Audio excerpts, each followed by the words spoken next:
Fala galera, beleza? Seja bem-vindo ao nosso canal PhysioOn, professor Manuel falando com vocês.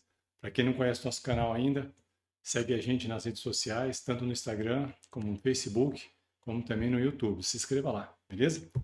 Vamos lá, hoje nosso conteúdo nós vamos falar sobre sistema cardiovascular ainda, falar um pouquinho sobre circulação, pressão arterial e falar um pouquinho sobre edema, né? Então a pessoa muitas vezes tem um inchaço na parte inferior, por exemplo, dos pés, das pernas, e não sabe por que que acontece isso.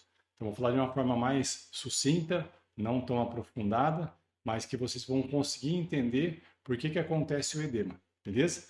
O edema ele pode acontecer de pancadas também, né? De um entorse, coisa desse tipo, tá?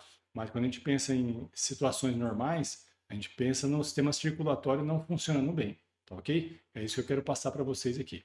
Então fica até o final do vídeo aí para vocês saberem todas as informações, beleza? Sempre tem uma curiosidadezinha no final do vídeo, tá?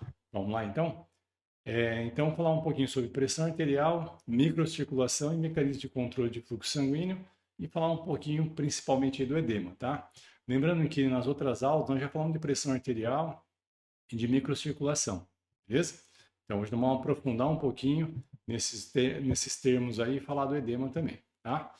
É, Quando a gente fala de pressão arterial, a gente fala assim, nosso vaso sanguíneo ele tem um diâmetro, tá? Então, vamos supor, a artéria aorta, ela sai do coração, ela sai com um diâmetro de 2,5 cm, tá? A gente fala 25 milímetros aí de diâmetro. Quando os vasos sanguíneos, as artérias vão se distanciando do coração, elas vão se ramificando em vasos menores, mas aos somados, o diâmetro de cada vaso, ele vai ficando maior o diâmetro. Ou seja, tem uma tendência normal da pressão que sai da artéria aorta, ela ser maior e ela ir diminuindo até chegar aos tecidos, tá? Então, quando a gente fala da lei de, vamos pensar que é francês, né? Não vou pronunciar muito certo, mas poesia. Acho que é uma coisa desse tipo, tá? Mas olha só, vamos para o que interessa aqui. Olha, quando a gente pensa de fluxo de sangue, então o fluxo sanguíneo ele sai de um local, ele chega a outro local por diferença de pressão, ok? Então o fluxo de sangue ele é proporcional, né, às variáveis que estão aqui em cima. Deixa eu apontar para vocês aqui. As variáveis estão aqui em cima, tá ok? Então, isso aqui pensando em um vaso, vamos pensar assim, um cano, coisas desse tipo, tá? Então, é uma lei física essa aqui, tá? Então, o π é uma coisa que não se altera. Diferença de pressão, ela se altera de um local que tem mais pressão para o local que tem menos pressão. Ou seja, quanto maior a diferença de pressão, mais favorece o fluxo sanguíneo. E o raio é o diâmetro do vaso, quer dizer, é o diâmetro, seria o raio ao quadrado, certo? Então, o raio à quarta, quer dizer, qualquer coisa que faça o vaso diminuir de volume, de tamanho, tá? De espessura, ou aumentar a espessura, ele aumenta 4 vezes mais, é elevado à quarta potência. Então, a gente fala, o fluxo sanguíneo, ele é muito, muito dependente do vaso, tá? O que está abaixo aqui da fórmula, quer dizer, quando a gente pensa no N, né, que seria uma viscosidade do sangue, ela não vai mudar tanto, tá? Então, em parâmetros normais de saúde, não muda tanto, tá? E o comprimento do vaso. O comprimento do vaso de cada pessoa vai ser o tamanho que ela tem para levar o sangue até as extremidades do corpo dela e retornar. Então, não vai ter alteração de diâmetro, de tamanho de vaso, tá? Então, aqui a gente pode pensar assim, o fluxo sanguíneo ele favorece o fluxo sanguíneo quando eu tenho uma pressão mais alta de um lado e uma pressão mais baixa do outro, então favorece o fluxo ir mais rápido, tá? E a outra coisa que aumenta muito, como nós falamos, é o raio do vaso. Quer dizer, quando eu tenho vasoconstrição, eu tenho dificuldade do sangue passar ali, tá? E essa dificuldade é elevada à quarta potência, quer dizer, diminui muito o fluxo, tá? Para aquela região. Ao passo, quando eu tenho vasodilatação, eu favoreço o fluxo sanguíneo chegar naquela região e é elevado à quarta potência, quer dizer, favorece muito, ok? Então, essas considerações dessa lei, ela é importante para a gente entender assim, o fluxo sanguíneo, ele aumenta e diminui para um tecido de acordo com o tamanho, a espessura do vaso, né, o lumen do vaso, tá, o diâmetro dele, ou o raio, tá ok? E a diferença de pressão. Então, vamos lá. Nós falamos na aula passada já, falando sobre pressão arterial. Nós temos alguns receptores, né? Então, no arco aórtico, E nas bifurcações das carótidas, a gente tem um sensor chamado baroreceptores. São receptores mecânicos que eles são receptores de pressão.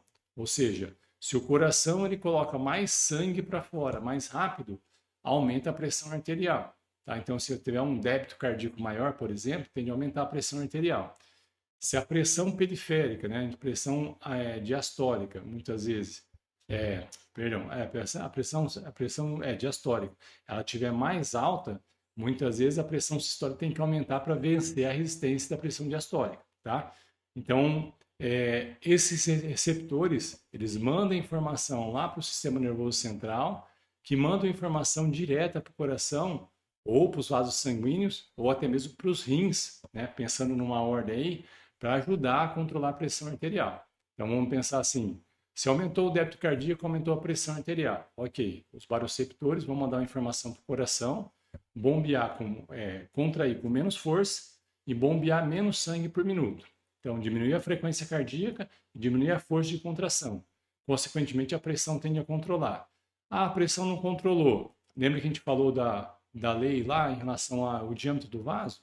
Se eu tenho uma vasodilatação periférica, eu tenho facilidade do sangue chegar na periferia.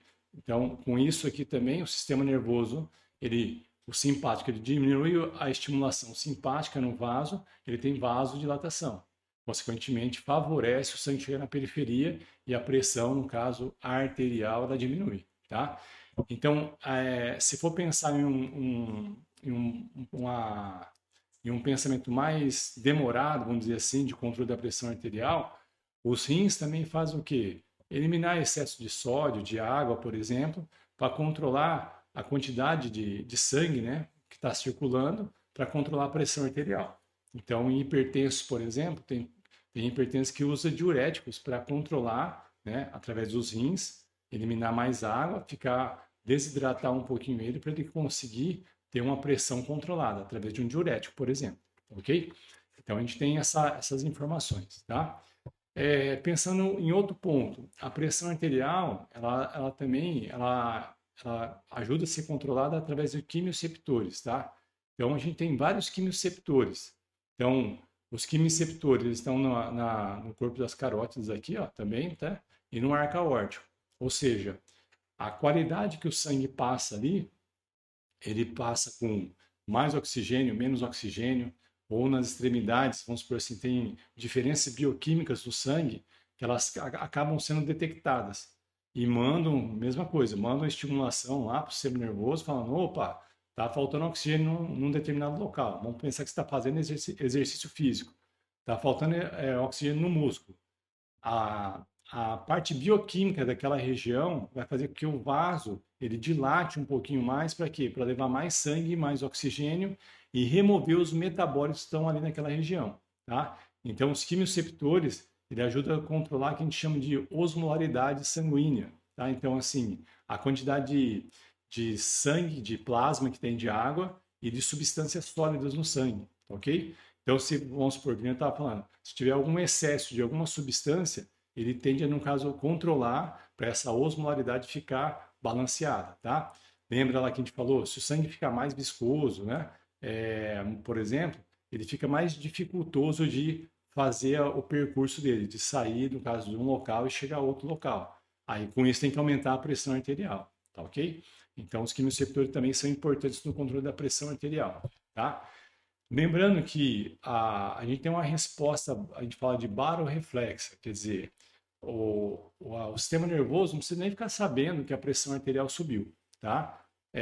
Ao passo que o sistema nervoso ele tem, né, na bifurcação das carótidas, né, sensores, a gente chama de baroreceptores, que pegam a informação quando a pressão arterial sobe, por algum motivo, aumentou o débito cardíaco, né, o sangue está mais viscoso, né, por exemplo, ou a pressão diastólica no vaso, a resistência vascular está maior, então dificulta o sangue chegar lá, então o coração tem que contrair com mais força para colocar esse sangue para fora, a pressão acaba aumentando na artéria aorta e na bifurcação das carótidas. Automaticamente, esse estímulo vai até a medula, da medula já tem um interneurônio conectando, no caso, uma resposta, né, neural aqui o coração ele diminuir a frequência cardíaca, tá? De uma forma reflexa, diminuir a frequência cardíaca e até mesmo diminuir a força de contração do coração, tá ok?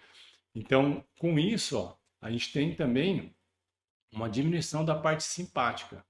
Quando diminui a parte simpática, em relação aos vasos sanguíneos, tem vasodilatação. Então, o vaso dilatou, o coração está contraindo com menos força e mais devagar, a pressão ela já controla. De uma forma bem reflexa, bem rápida, tá ok? Então, quando a pessoa tem uma hipertensão, por exemplo, tem vários mecanismos já trabalhando, né? Quimioceptores, barioceptores, tem muita gente trabalhando para controlar. Quando o nosso corpo, né, pensando fisiologicamente, não consegue controlar, aí a pessoa, né, no caso o médico, ele tem que intervir, no caso, com a medicação, para ajudar a pessoa a controlar a pressão arterial dela. Por mecanismos normais que ela já tem no corpo dela, de parte hormonal, parte, no caso, de receptores, né, como a gente está falando, ela não tem o controle. Beleza? Então a gente fala assim, ó, todo o nosso sistema nervoso, né, conectado à parte cardiovascular, ele tem receptores osmóticos que controlam, no caso, a osmolaridade plasmática, como eu tinha falado antes, tá? Consequentemente, se tiver que manter essa osmolaridade sanguínea, né, ou do plasma, a gente fica pensando sempre, essas substâncias que estão em excesso vão ser detectadas pelo sistema nervoso central. O sistema nervoso central tem algumas partes dele aqui que eu não vou entrar nessa parte, tá? O núcleo supraóptico, núcleo paraventricular, tá? Não vamos entrar nele, mas ele manda as respostas, no caso, para conseguir através de liberações hormonais, muitas vezes, né, para controlar essa relação de parte líquida e parte sólida do sangue, beleza? Deixar o sangue, no caso, sempre ele, a gente fala em equilíbrio, né, em homeostase, tá? Quando nós pensamos lá, professor, sempre a gente estava falando do sistema vascular, do sistema cardiovascular, coração, artérias, leva o sangue até as extremidades e as veias pega o sangue da extremidade e traz até o coração novamente, beleza?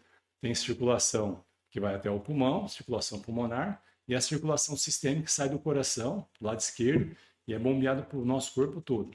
Então a gente já sabe disso. Lembra lá de uma aula que eu falei para vocês que eu não ia falar do sistema que a gente fala linfático, tá? O sistema linfático ele faz parte realmente da circulação nossa, ou seja, por lá passa fluidos também, tá? Então nós vamos entender um pouquinho aqui, começar a entender um pouquinho da parte do edema. A microcirculação, né, e que acontece é o quê?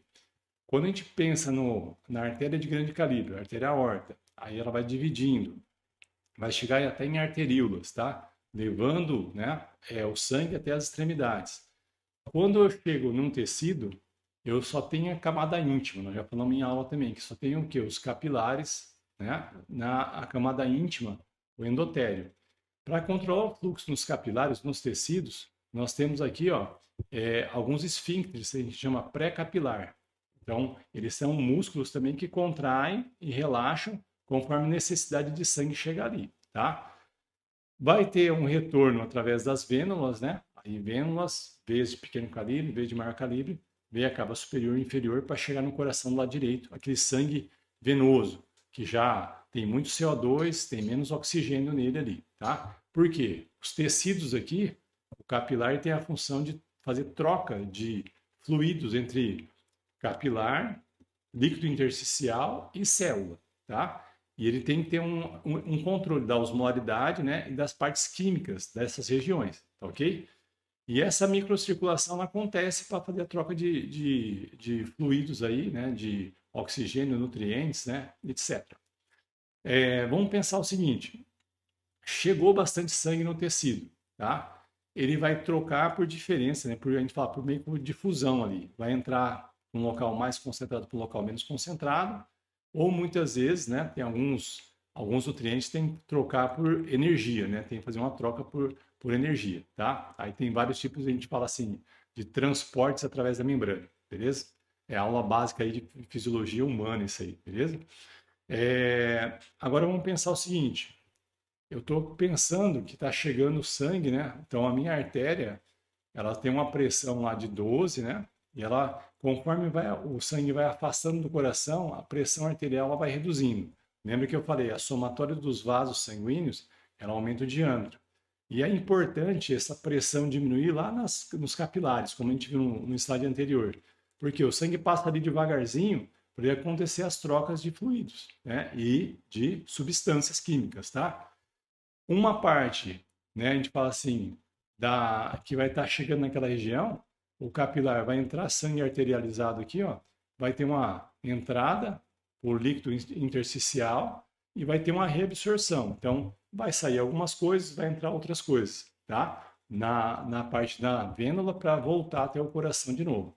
Só que a gente fala assim, uma parte dos fluidos intersticiais, eles vão retornar não pelo vaso sanguíneo, pela parte de artéria e veia.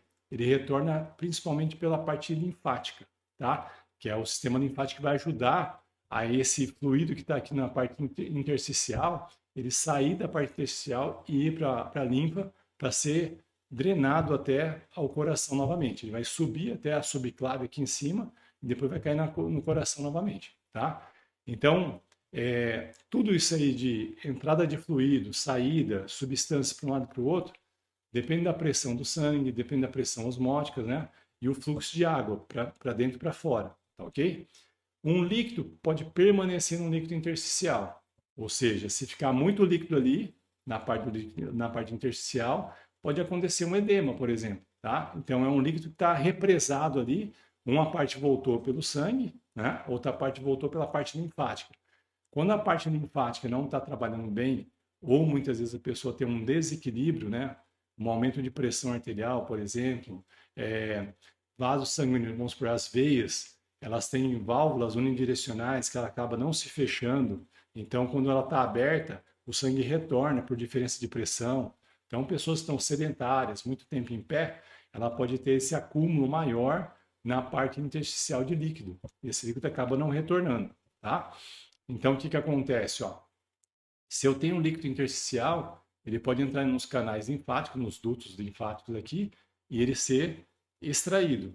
Só que se isso aí não for suficiente, uma parte vai ficar na parte linfática. Então, eu tenho artéria e veia, que vai retornar uma parte do fluido, um percentual muito pequeno volta pela parte linfática, mas se acumular líquido na parte intersticial, eu posso ter o edema. Então, vamos pensar assim, se a pessoa tem um edema, ela está tendo um comprometimento circulatório da parte periférica dela, tá? Pode ser que a parte linfática não está trabalhando bem, ou pode ser também que o líquido intersticial, né, a parte arterial venosa, por algum motivo, pode ser N motivos, ele não está retornando todo esse líquido, né, o sangue no caso, e ele está ficando represado dentro do interstício, tá? Lembra que eu falei para vocês assim, o vaso sanguíneo ele tem válvulas aqui, ó, unidirecionais que ele ajudam a trazer o sangue, vamos supor, dos pés lá embaixo para cima até chegar ao coração. Essa válvula, quando o sangue passa, né, o sangue passa por ela, ela se fecha para não ter um retorno, um refluxo de sangue. Aí quando a pessoa tem uma contração muscular, por exemplo, está se movendo, ela tem o quê? O mais sangue chegando, esse sangue vai empurrar ó, a válvula de novo, ele vai empurrar o sangue de cima e assim vai subindo, como se fosse degraus, até chegar ao coração e até a pressão. Lembra que eu falei, quando o sangue está retornando ao coração, ele vai aumentando a pressão novamente para chegar no coração mais rápido, tá? Consequentemente, a gente fica falando assim, se a pessoa então tem um edema, então ela tem um problema no caso circulatório ou pode ter um problema linfático. Ela pode ter um desequilíbrio de pressões, né? Diferença de pressão arterial, sistólica. Ela pode ter uma resistência periférica maior, ela pode ter varizes, por exemplo, né? Os vasos sanguíneos as veias ser muito dilatadas e as válvulas não se fecharem, então ela não tem um bom retorno de sangue para o coração. Consequentemente, ela pode ter um represamento de sangue na artéria ou na veia e tendo uma veia com mais sangue ali, esse sangue pode escapar para o líquido intersticial e a pessoa fica com edema. O que a gente poderia fazer? A gente poderia pensar em dois pontos aqui. Tá? A gente poderia pensar de uma maneira que... Deixa eu até mudar a tela aqui agora para vocês, vocês voltarem para mim. A gente poderia ter... a pessoa falar assim, eu tenho um pouco de edema. Então, se a pessoa colocar os pés para cima, então, os pés mais altos que o joelho mais alto que o quadril, vai ajudar a retornar o sangue.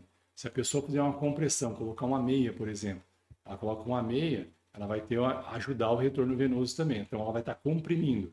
Se ela faz movimento, exercício, a musculatura vai comprimindo os vasos sanguíneos como se fosse uma bombinha e vai empurrando esse sangue em direção ao coração. Isso aí pode reduzir o edema, tá ok? Então, a gente pode usar algumas estratégias. Se caso o edema continua, aí eu falo, é bom consultar um médico vascular para a gente ver o porquê que está acontecendo isso, tá ok? Então vamos lá, vamos só para a nossa curiosidade final aí, tá? A câmera deu uma travadinha aí, mas não liga, tá? Então faz parte da aula mesmo, tá? A gente tá ao vivo aqui, né? Gravando e a gente não tem edição, beleza? Vou tirar minha carinha daqui. Isso. Aí eu tô parado aí para vocês, mas eu tô falando aqui, tá rolando a aula, tá? Então, olha só. Uma curiosidade grande, quando o pessoal fala de uma angioplastia coronariana, né? Então a gente fala assim, a pessoa colocou stent. Então, dentro do coração, eu tenho um circuito interno do coração que ele gera, no caso, uma irrigação sanguínea dentro do coração, para o músculo cardíaco, o miocárdio trabalhar.